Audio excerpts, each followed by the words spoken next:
ایک سنار نے گلی میں ایک یتیم چھوٹے سے بچے کو گھومتے دیکھا تو سنار بے اولاد تھا، بچے کو اٹھا کے گھر لے آیا۔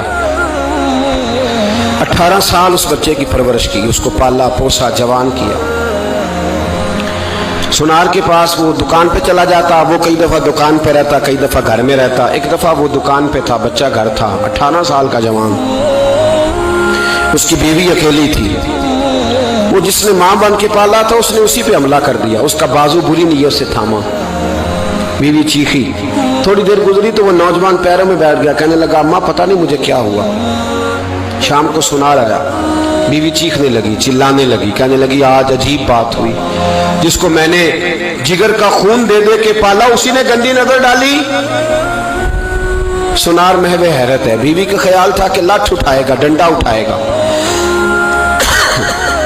نوجوان کو مارے گا، لیکن وہ رونے لگ گیا۔ اس نے کہا آج اس نے میرا بازو تھاما ہے، جانے کیا کیا ہے۔ پریشان ہونے لگ گیا، سجدے میں گر گیا، کہا تو بتاتا کیوں نہیں؟ تو وہ سنار کہنے لگا اس کی غلطی نہیں، 18 سال کے بعد آج مجھ پر بھی شیطان سوار ہوا تھا۔ ایک عورت آئی تھی، اپنے بازوؤں میں چوڑیاں پہننا چاہتی تھی تو میں نے بھی گندی نظر سے ہاتھ ڈالا تھا، رب کریم نے مجھے فوراً اس کی سزا دی۔ جن کے گھروں میں بیٹیاں ہوتی ہیں ان کی نظریں گندی نہیں ہوتی۔